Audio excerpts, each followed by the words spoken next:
Everyone. Hi. Hi. Can you all see and hear me clearly? Can you please give me a thumbs up?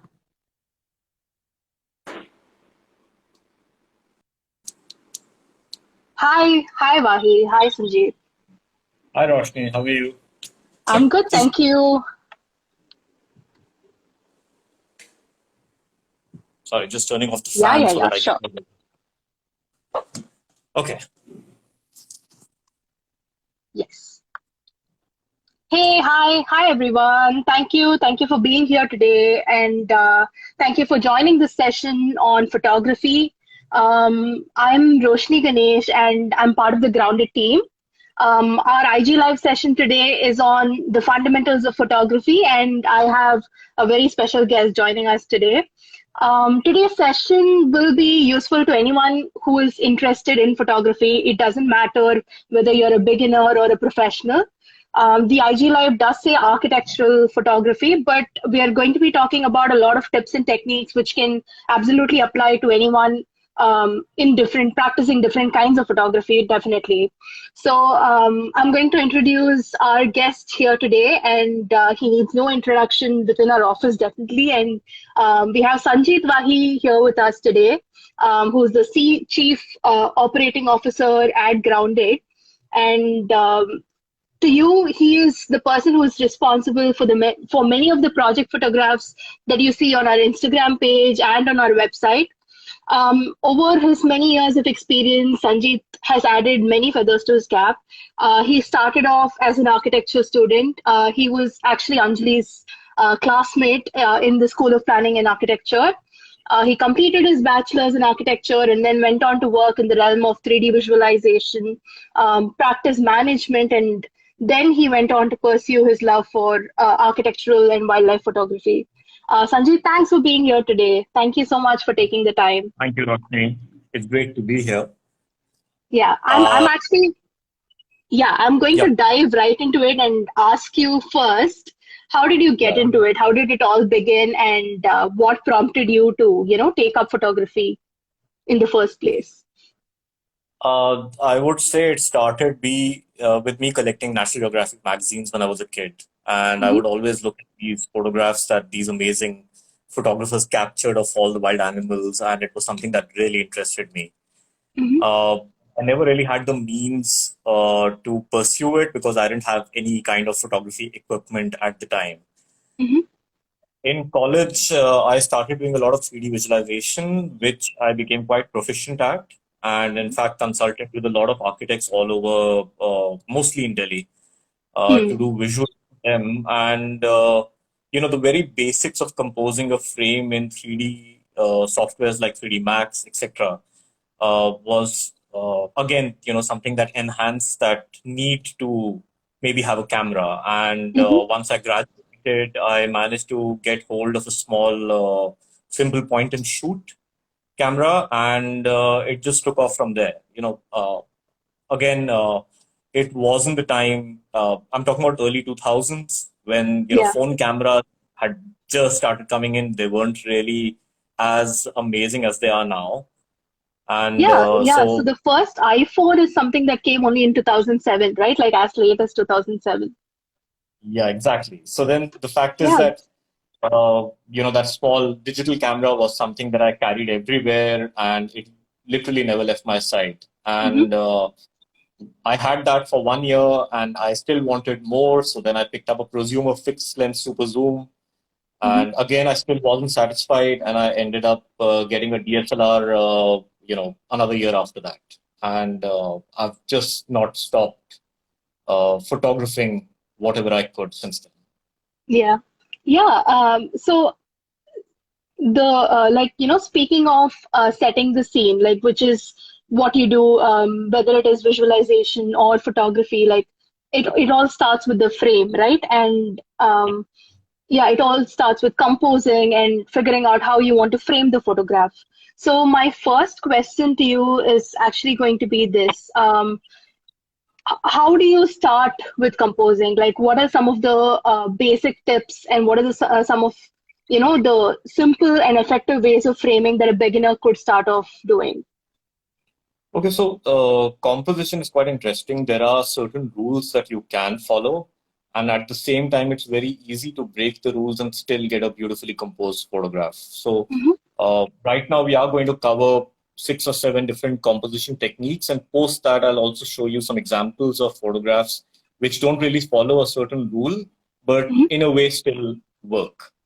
Okay. And at the same Okay. time, composition is interesting because you don't need equipment for composition. You can use Mhm. your phone to learn composition at the same time. So you don't have to invest in a high-end camera, etc. for that.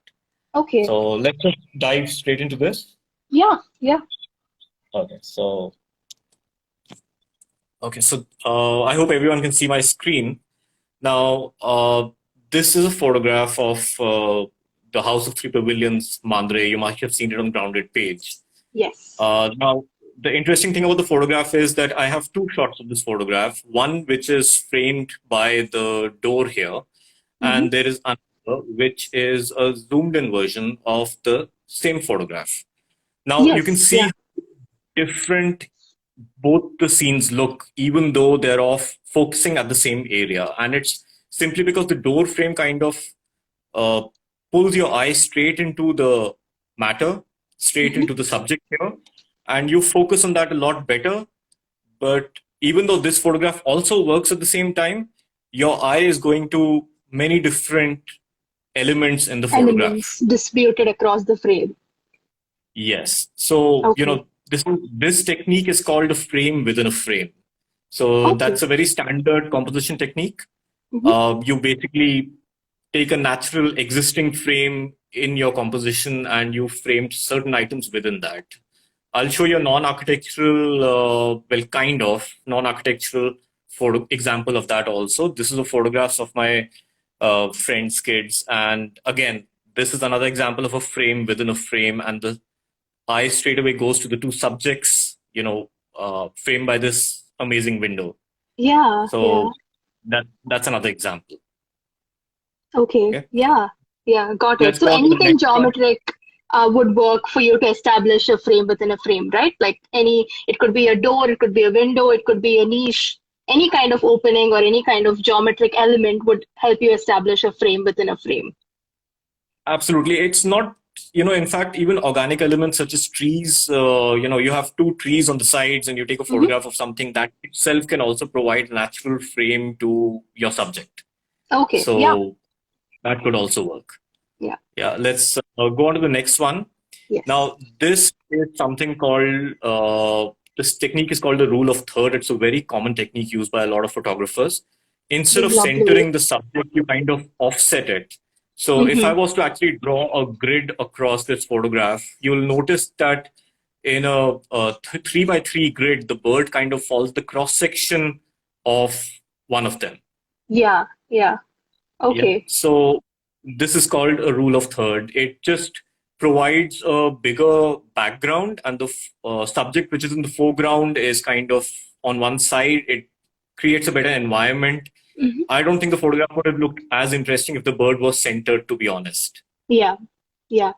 Yeah. Yeah. The Another example of asymmetry this instantly brings your focus and work. attention. Another thing is this is just a dog walked across a beach, and I although the whole paw prints are again on a third on one side, like Hmm. again a 3 by 3 grid, it's on 1/3 of the line. Yeah. The focused paw is sitting at the cross section of a 3 by 3 grid, Hmm. Got it. Yes. Yeah. right? Okay. Hmm. This is another Oh, wow. architectural example. This is in That's Kochi, beautiful. and again the fort area in Kochi, and this is again the door is sitting on a 3 by 3 grid Hmm. here. Yeah. So another example of 3 by 3. Got it. Yes. Okay. This Oh. technique, although it could also be a frame within a frame, because if you Hmm. notice, I've used this frame to frame the window, so it works as that. But I've specifically selected this photograph to show you something called the leading lines technique. So Okay. here, whether you look at the skirting, you look at the eaves, you look at the ridge, everything is leading you towards the center point of the photograph. Yeah. So, which Yeah. is why it's the leading lines. Sort of So like that's a another one technique. point perspective. almost like a 1 point perspective. Again, the lines don't necessarily have to be straight here. As Oh, wow. we can go with this example, again, you have a smaller dome against a much larger dome. This has been taken in Bijapur. Mm-hmm. And here you can see the curve of the dome, the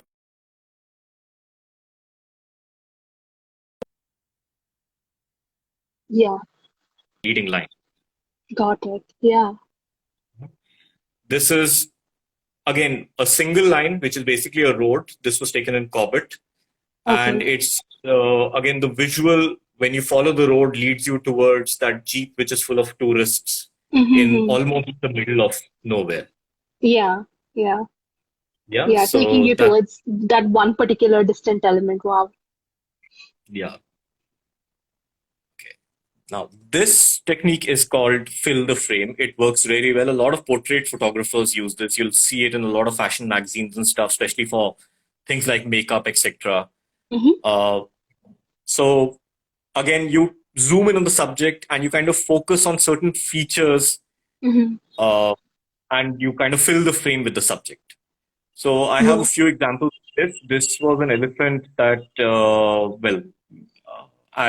in Kerala, and that's Mm-hmm. where I've taken this photograph.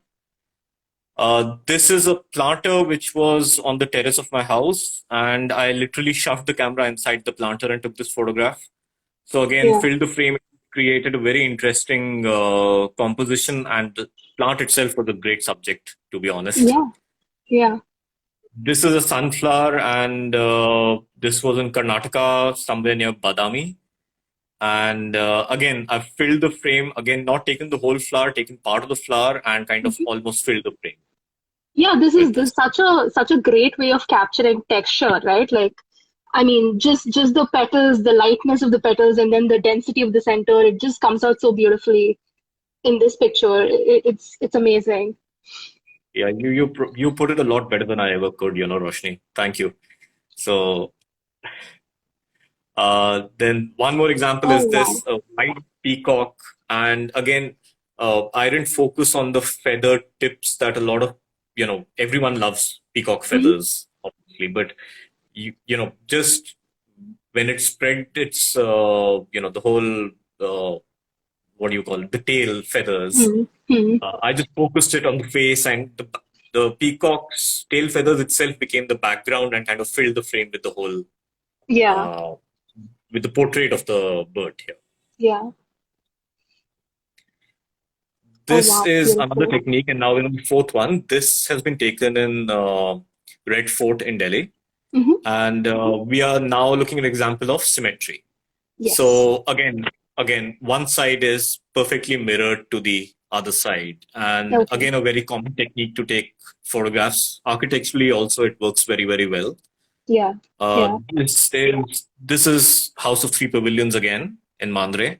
And Hmm. again, even though on one side the stairs are coming up, the other side they're going down, it's still perfectly symmetrical in terms of the way the window frame and the railing divides the two portions of the staircase. Got it. And Yes. it's still in balance, even though, again, there's the difference between the steps, still in balance here. Yeah. This Oh, was this is taken, beautiful. yeah, so this is the roof of a church in Raya, Goa. Hmm. And again, it's just such an interesting roof, with this chandelier here. Yeah. And it's not perfectly symmetrical. You can see one of the blades is slightly angling Hmm. off center, but it's as symmetrical as I could get it at that time. Oh, wow. So Okay. again, Yeah, another example. symmetry somehow it feels very effective, even if you're thinking of overlays, right? Like in your photograph, like somehow each element still pops up and because there is a flat frame overall. So Yeah, it works very well there. Uh, this I had taken in Kochi Binale. It's actually the work of an artist called Heri Dono. mhm. He's an Indonesian artist, quite an amazing artist. And just his installation within this old warehouse in Kochi, it just worked so well. Yeah, And again, perfectly symmetrical on either side.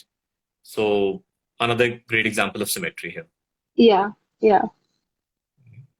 we'll move on to the next one. I'm sorry if I'm going very fast, but obviously we have a lot to cover. Yeah, sure. So, yeah, We'll put these photographs up along with the respective names and titles, post the live also. So for now, we can go through them and then we can come back to them in our stories and post later.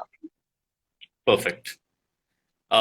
This is basically using contrast as an element to compose the photograph. This was taken in Jaisalmer, and this old man was walking back home late in the night in the fort area. And again, this one single source of light created this amazing contrast in the whole and on the street.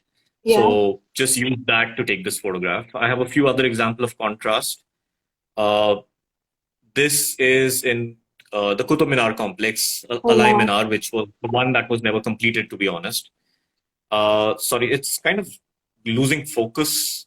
Yeah, a little bit, but Yeah, I'm trying to fix that. I don't know. Again, this is also an example of a frame within a frame.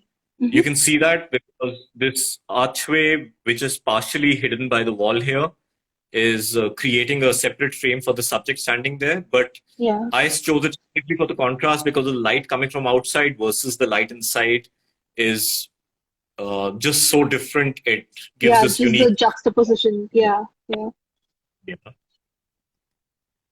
Oh, This was taken at a traditional dance. Let me just turn the camera back and sure. Yeah. let me see. Yeah, first. Okay, I think this is working better. Yeah, so they were doing a candle dance, a traditional dance here in the east side of Goa. And while they were lighting the candles, the light hit this subject's face so perfectly. And the other two subjects are standing on either side, and you can only see the silhouette. It just worked very well that way. Yeah. Oh. Now this was taken at Nava Vado by Grounded here in Goa again. And here I'm showing a contrast between textures. So, how to bring out textures. So again, it's more like a fill the frame, but just to bring out the textures that you see on the surfaces. It just, and architecturally, this works very well because all of us love to use materials, but sometimes we take the overall picture and we forget to focus on the actual textures that we have used. So we should do that also.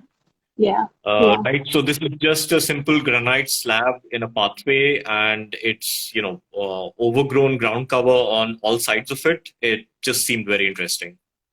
Yeah, the manicured versus the wild. Yeah, absolutely. This was taken again in Jaisalmer, and it's quite interesting because for some reason, this dune was trampled by the camel hooves, and you can see goat paw prints, etc. Even people walking, for that matter. They would not stray on the remaining untouched sand dunes, and it just created this amazing contrast between the two elements. The element is the same; it's still sand on either side, but it's just so amazing that they left one portion pristine and only used this one small pathway. Yeah. It instantly tells you a story, and it instantly tells you about the movement and what happens there. It's amazing. Yeah. This is in Nivim by Grounded. And again, this basalt wall, the way the light cut across, this tree which is leaning to one side slightly, and the small vibrant plant at the bottom. It just brought out the texture of the whole space so well. So I thought that, should definitely take a photograph of this. Yes. Yeah. Roshni, I can't see you anymore. Oh, okay. Just a second. Let me. Oh. Yeah, you're back. Okay. Yeah, sorry about that. Yeah. No worries. Okay. This is an example of negative space. Negative space is, you have this blank area in a photograph, a huge expanse blank area, and your eye is then pulled towards that one item or nothing space contrasting element in the photograph. And this is an example of that. So early morning when I was, this was in Talpona Beach, Hmm. if I remember correctly, and you had this blank sky and you had this very, very calm sea and this one fisherman who Yeah. was out up early in the morning around 6:30 or so. So it just gave this wonderful opportunity for me to capture it at that time. Yeah. Yeah. This is again, this is interesting. It could be a frame within a frame, but at the same time, you have this huge blank wall, and then your eye is pulled towards a small window through which you can see this mango tree. Mm-hmm. And on the other side is the same tree, which is kind of peeking from one side, and you can see a small element of the same tree on, through the small Yeah. window. So Yeah. just use Yeah. that. This seems like a great technique for slightly more expansive features or like backdrops, right? Like a tree or like a beachfront or the seafront. Like it seems like such a great way of framing elements within a larger setting. Yeah, absolutely. It works very well. Oh wow. Now we're going beyond the standard composition techniques Mm-hmm. because I personally wouldn't really call it following any certain rule. We have the positive negative spaces here. We have the niches, we have the chhaja, we have the light which is cutting across in a very interesting way. And I've Yeah. kind of taken it flat, almost like a elevation of this particular wall. Hmm. Uh, I just found it very interesting, but I won't really call it a very A specific typical. composition technique. Yeah. Yes, exactly. So the examples going forward are not really going to adhere to any specific composition, Mm-hmm. but it's just to tell you that, again, you have rules you can follow, but you can just break away from the rules and you can still get a good photograph. It's all about perfecting your technique over and over by trying to take the same shot from different angles just to try it out. Yeah. Yeah. Okay. This one is again now Avado by Grounded. You could call it an unbalanced symmetry. At the same time, it's also a contrast between the inside and the outside space. We have a sliding door which is dividing the room from the little balcony outside. Mm-hmm. And again, you have this organic tree versus the The completely structure. man-made structure on the inside. So Mhm. it's just very interesting. You have symmetry up to a certain point, the way this wall next to the window is coming and the way the balcony element is framed, but at the same Mm-hmm. time, it breaks away from it completely too. Yeah. Again, it gave a very interesting look. So, yeah. Oh, this is Uh, beautiful. so this is probably one of my favorite photographs. This man and his camel Dada. She Mm-hmm. was a 5-year-old female, if I remember correctly, and he absolutely adored his camel. Mm-hmm. And I met them at Surajkund Mela, and I tried quite a few photographs. None of them worked except for this one, is because I pretty much zoomed in and tried to capture the expression, his smile when he's just hugging his Yeah. camel. So Yeah, the affection is so uh, evident and such a lovely yeah, photograph. and it just worked well from this particular angle, and I think I took about 25, 30 different shots just to get Mm-hmm. the right one. So this one worked. So like I'm saying, we are lucky not to have to print photographs to see what the result is. We can take as many digital photographs as we can. Go ahead and take whatever you can and try to get the right shot. Yeah. Oh. This was taken in Kerala. This is in Kollam, and it's the backwaters. And again, it's the contrast between the two fishermen against the backdrop of these huge coconut trees, Yeah. which just worked very well. It doesn't go into the rule of third. It's more Mm-hmm. like a contrast in some way. You can't even call it negative space because there's a lot of things happening in the background, Yeah. but still, it just worked well. Yeah. Yeah. Uh, Oh, this beautiful. Oh my. Thank you. So this was taken when I'd gone cycling very early in the morning, and this was, close to Aldona, Kalvi area in in Goa, in North Goa. And again, it's a mixed example of symmetry and negative space. And you had this absolutely still, calm lake, back backwater, river water. Mm-hmm. I don't know. Mm-hmm. It's just, but it was just so still at that time, and you had this little bit of mist forming on the ground. Yeah. It just created a very interesting. I just had to take the photograph. Yeah. Yeah. Even the play of light is amazing. It just changes from one end to the other. It's Yeah, I mean, you amazing. can actually see because the sunrise is happening on the left, which Mm-hmm. is why there's a slight yellowish tone, which Mm-hmm. kind of fades into the blue. You know, yeah, it just works well, I guess. Yeah. Yeah. Uh, Oh. this was taken in Trivandrum Zoo, and this tiger was just resting in this algae water. Mm-hmm. And it's just the color contrast is so interesting here because you have this Yeah. bright orange against, again, a bright green, Yeah. but it just worked well. And, the guy is just sitting in such a regal pose, just cooling off. It was quite interesting.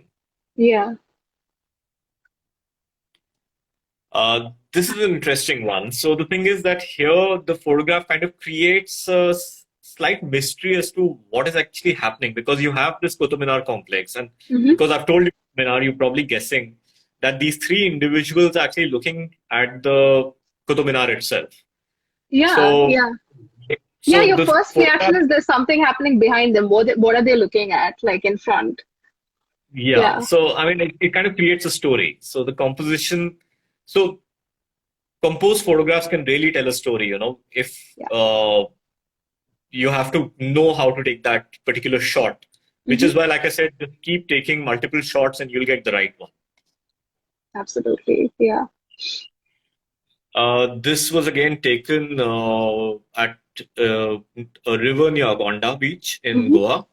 Mm-hmm. And this was the time, this was early March.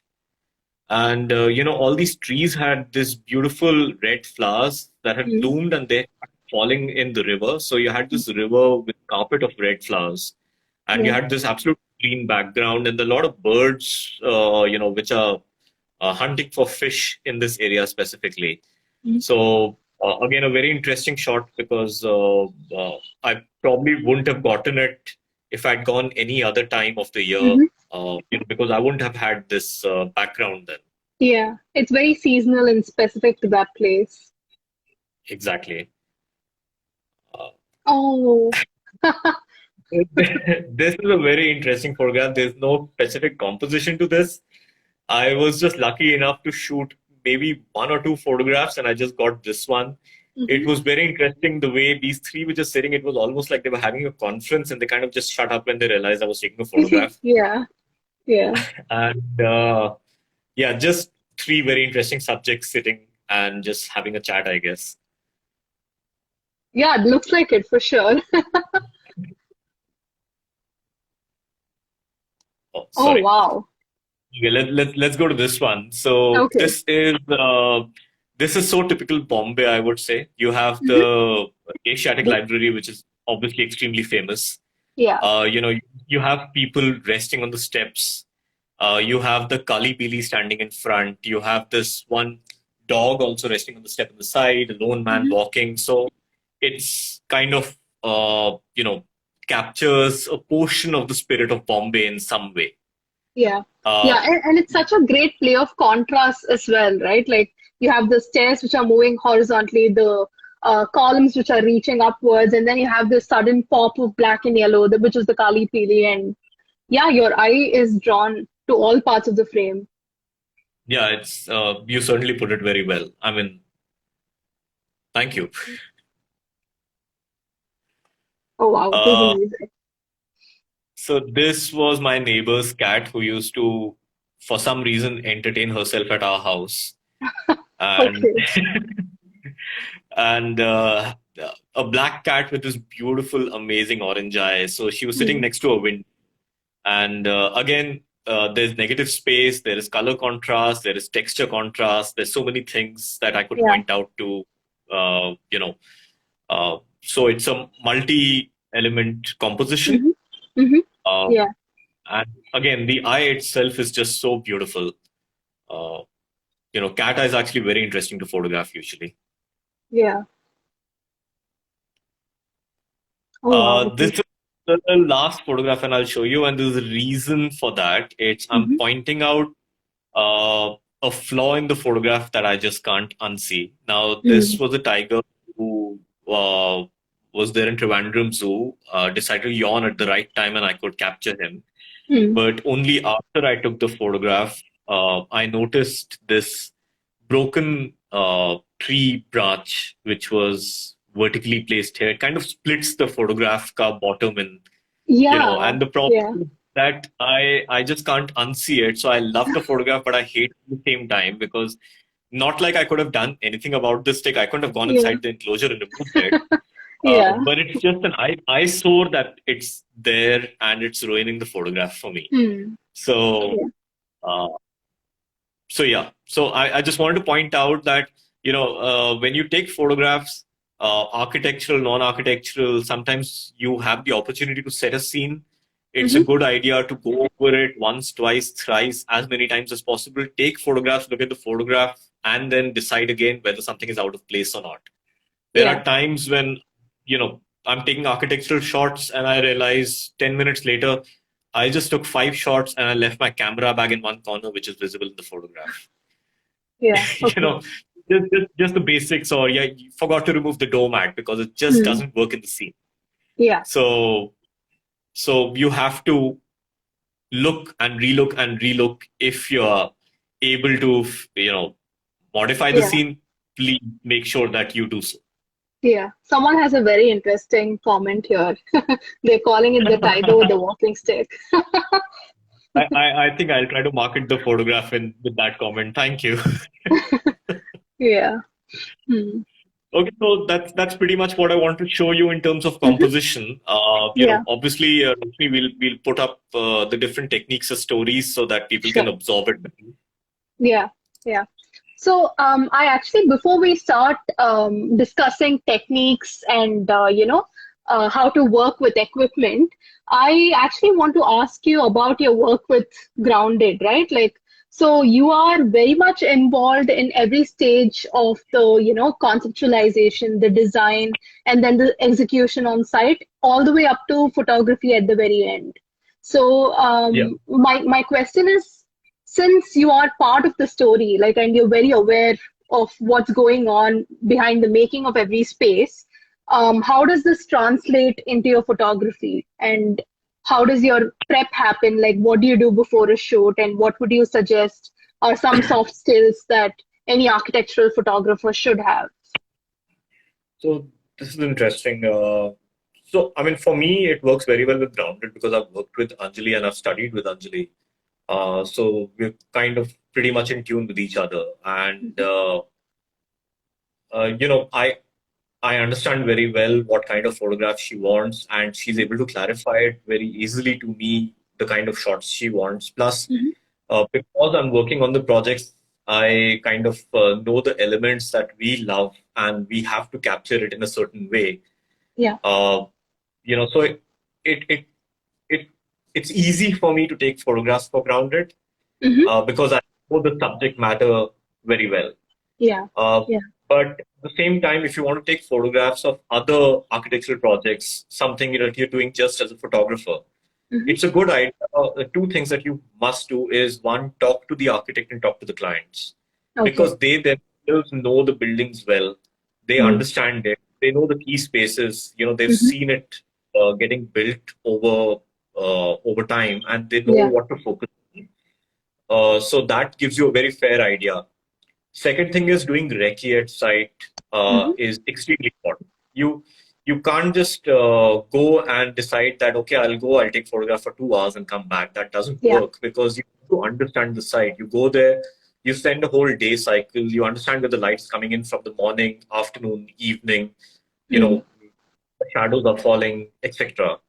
And you spend time. And once you understand the cycle, it becomes Hmm. very easy for you to realize what time, where I have to be, and from what angle I have to take the shot. You know, Okay. because door, say the shadow will come and fall on these steps at this particular time. And, you know, I have to capture that. Yeah. So yeah, these are two things which are very important. Yeah. Yeah, that makes sense. Just get to know your subject and get to know the site that you're working with. And yeah, because light is such an important element of photography and how people use spaces and how nature works with the spaces. And, you know, all of this really is understood when you spend more time on site, right? Like, so, yeah. Absolutely. Okay. Okay. So I'm now going to ask you a few questions about the techniques you use and the technology that you use. And so for any coder, like, you know, learning the language is the fundamental, or for a musician, learning the notes is the fundamental. So likewise, like, what would you say, you know, is the pillar, fundamental pillar of photography? Like, is there one, is there many? Like, how do you go about it? Like, what are the basic things that any amateur photographer or any beginner needs to know? So, okay, this is interesting. So the thing is that it's very easy to take photographs in auto mode, and you Mm-hmm. know it'll provide a decent photograph. But there are many ways to change the lighting just through the settings in the camera. Okay. And again, whether you have a DSLR, a point and shoot, or a phone camera, most of them Mm-hmm. have the manual settings available in there for you to play with. Uh, Okay. so yeah, definitely go ahead. So go ahead and do that. So I'm gonna take you through something called the exposure triangle. And Okay. again, you know, technicalities can be many, but exposure triangle is probably the most basic and the most important one that we can learn about. Yeah. Uh, Yeah. so let me start with. So the exposure triangle effectively is three items. You have Mm-hmm. aperture, you have shutter speed, and you have ISO. Okay. Uh, Now, the thing is that all three elements can affect your exposure. That's the common item between the three elements. But Mm-hmm. at the same time, each one uniquely affects the photograph in a different way also. So to Okay. understand the relation between the three is very important. Let's start with shutter speed because that's the simplest. Mm-hmm. Shutter speed is basically how long your shutter is open for. So Okay. obviously, the longer the shutter is open, the more light comes into hits the camera sensor, and you Okay. have a more exposed photograph. Yeah. The Okay. shorter time it's open for, less light is coming in. You have an Mm-hmm. underexposed photo, Got it. right? So, Okay. so let's look at this. So now this is how the shutter affects the photograph. Now, Mm. other items are the same here, whether it's aperture or ISO. Mm-hmm. Now, this 1 by 250, 1 by 125, this is what your shutter is. Now, Mm. 1 by 250 means that it's 1 by 250th of a second that the shutter is open for. Mm-hmm. Okay. 1 by 2 here means that it's open for half a second, Okay. basically. So significantly longer. Yeah, significantly longer. Now, most professional DSLRs or even amateur DSLRs can, control your shutter up to 1 by 8,000 going Mm-hmm. to 30 seconds. And even Okay. beyond 30 seconds, you have something called a bulb mode. So you can open the exposure for even longer. Yeah. Okay. Yeah. So you can see how, the shutters open only for 1 by 250th of a second. The light is a lot less. Mm. But on the bottom right, your shutters open for half a second. The light is a lot more. Yeah. So this is how your shutter speed will affect the exposure of the photograph.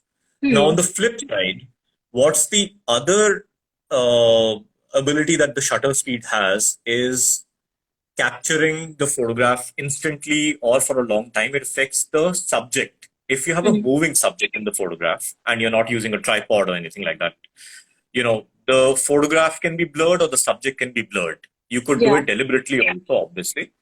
So a slow shutter, because let's say it's open for half a second. That's a slow Hmm. shutter. The pinwheel here is rotating. You'll actually capture the rotation and you'll see this blurriness. Yeah. On the other hand, when you have a fast shutter, Mm-hmm. 1 by 250th of a second, even if the So much pinwheel more is rotating, different. Hmm. yeah, you'll just capture the individual blades because you capture it much faster than it rotates. Got it. Yeah. Yeah. Yeah. So that's how, again, fast shutter, less light, but a Mm-hmm. less blurry photograph. Mm-hmm. Slow shutter, more light, but a blurry photograph. Got it. Yes. Okay. So that's how the shutter affects. Now we come to the second thing. And the second thing we're talking about is aperture. Yes. Okay. So large aperture means more exposure, which is more light coming in. Now aperture is basically it's denoted by the number in your camera as f by 2.8 or f by 22. Okay. You have lenses, fast lenses, which are called f 50 mm 1.8 is a very common lens that every camera has. So the aperture goes as large as 1.8. It lets a lot of light in. Yeah. And again, you can fix the aperture to be as less as small as f22. So on the diagram, see f2.8. Now each lens has these blades which kind of close up, and when they open up, it's a large aperture. So you have Got it. f2.8, which is a large aperture. Hmm. So because it's open so much, there is obviously a lot of light coming in. Got Now, it. Yes. as you then close the aperture and make it a small aperture, you have only this much area through which the light can enter the lens. Okay. So there is light coming in. Now, how does this affect the other elements of the photograph is because if the aperture is large, you have a shallow depth of field. Okay, which Because there's more focus light. area, yeah, so focus area is much smaller. Yeah. But if you go to a smaller aperture, your depth of field is very large. Okay. So in architectural photography, when we are taking photographs, if I keep my aperture open very large, the building in front, or let's say the door in front, will be in focus, but everything in background will be out of focus. Got it. But if I want to get all the elements in the photograph in focus, I would probably go somewhere around f8, something like that. Yeah. So that all the elements are in focus. Visually, this is what a large aperture does. You have a lot of light coming in here. Yeah. But if you start closing the aperture, your light becomes a lot less. Yes. Okay. Yeah. Similarly, when you have a large aperture, your depth of field is very small. So the focus area is small. You can see the tail here, not the tail exactly, but in the background, the same object is out of focus. If you have a small aperture, the whole like every part light of it is defined. Every part of it is in focus. So this is how. So that's the second exposure element that we talked about. Now let me go to the third one, and the third one is called ISO. Now ISO, if you remember, during analog films, you could buy these Kodak, Fuji films, ISO 100, ISO 400. And this was for, a lot of wildlife photographers and stuff sometimes used ISO 400, mainly because, they had to use these long zoom lenses, which, and when you have a longer zoom, you have a smaller aperture in those lenses usually. So they needed a lot of light to come in and expose the photograph to capture that, to capture the subjects. Now, the problem is that ISO 100 will let less light in. ISO 400 will let a lot more light in. Okay. But it also affects the noise. Oh. So the noise in the photograph drastically changes when you increase the ISO. Now, when you go to high-end DSLRs, the noise is less evident because the sensor size is large. But if you're looking at your phone cameras, or if you're looking at your point and shoots, the sensor is small. So if you go to high ISO, sometimes the photograph can be absolutely unusable. Got it. So the photograph on the right is significantly more noisy than the one. So you can see this one was taken at ISO 100, so it's quite a clean photograph. But you go to ISO 6400 and the noise just drastically increases in the photograph. Okay. Got it. Yeah. So this is how the three work. And again, we can put up we can put up brief descriptions and sort of correlate one with the other. And we can also put up a few tutorials, right, Pahi? Like we can, some tutorials that you can refer to. Yeah, there's YouTube, there's, a lot of forums and web pages, web links that we can provide, which can give you a lot of info on this. Sure. Yeah. Okay, so that's just the basics, the exposure Yes. triangle. Yeah. Yeah. So my final question is actually related to what you just explained. Like once the photo is done, and you are editing and you're correcting the noise, you're correcting the light. There are different software and there are different tools that you use. So Yeah. can you tell me a little bit about different tools that are handy or different software that one could use and for what each of them could be used for? Sure. Let's start with the most basic that I think everyone knows about, and that's Photoshop. Mm-hmm. Uh, Yeah. Photoshop is, Photoshop and Lightroom are two elements given by Adobe, which are the basic tools of any photographer. In fact, Mm-hmm. them understanding this, that photographers love to use Photoshop and Lightroom, they've in fact given a special package deal for two softwares on a monthly subscription that I even subscribe to. Mm-hmm. Photoshop is great when you want to edit a photograph heavily. Yeah. And by Okay. heavy, I mean that you want to remove or add elements. Mm. You want to actually create a photo montage Mm. or things like that. Then Photoshop is a great tool. Mm. But if you want to edit the photograph without actually changing the adding elements or removing elements or things like that, then Lightroom is a much better tool. Okay. Lightroom actually works with historical data. So Okay. even if you close Lightroom after doing 100 edits in the photograph, you can always go back to your first edit in Lightroom. That's very, very beneficial. Yeah, that's It amazing. automatically, yeah, it automatically saves the updates, and you don't have to worry about saving the file. You just have to export the photograph when you need to at whatever stage you want. Mm-hmm.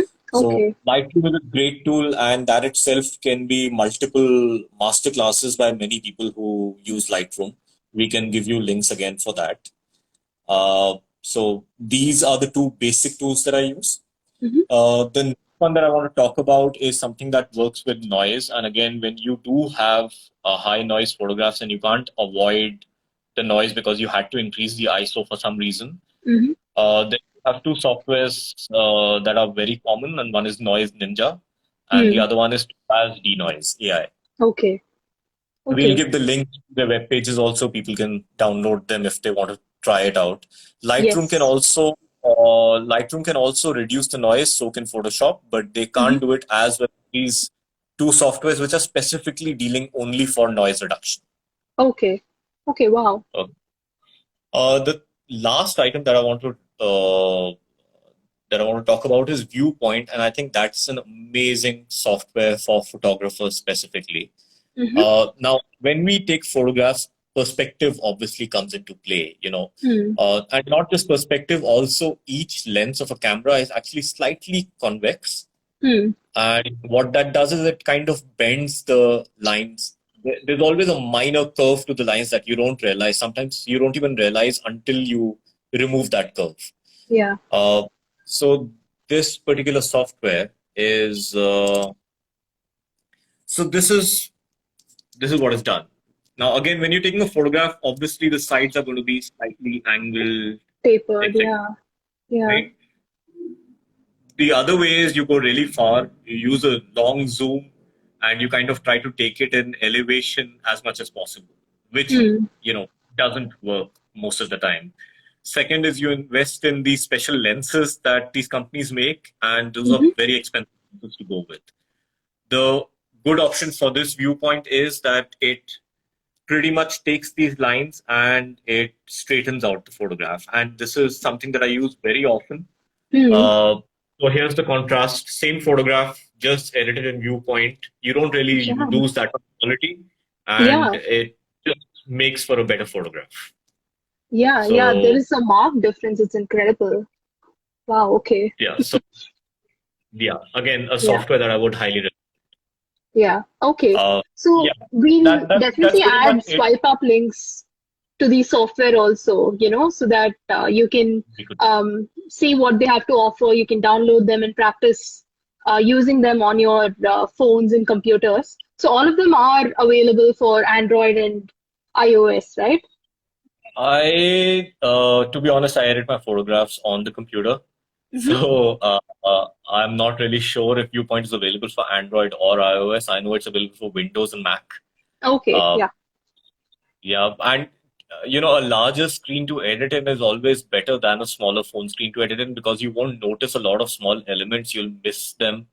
You'll miss out on the small details on the phone. It's better to have a larger screen to edit the photographs on, to be honest. Okay, okay, yeah. So I think that brings us to the end of the live session today. Thank you everyone who's here. Thank you so much, Vahi, for taking time to do this. Thank you for It inviting me. was this was super useful, and I learned a lot through the session. I hope it was useful to everyone else. I will definitely be sharing a list of the software that Sanjeet mentioned. I'll add the tutorials that you've recommended, and maybe we can take a look at the different techniques that we've spoken about over the live today in the coming days through our stories and posts. So to see more of Sanjeet's work, definitely go look up his Instagram page at vahi_architectural.photography. Or you can just head over to our Grounded page. Most of the photographs taken there are by him, and he's credited in them. We will also save this IG Live on our Instagram page. If you have any questions about photography, you can just leave them as comments, below the post, and we'll get back to you. So once again, thank you so much, Vahi. Thank you so much, everyone. Have a great day. We'll see you soon. Yeah, Okay, we'll take see you care. for the Thank you. Bye. Have a great day. Bye. Thank you. You too. Bye.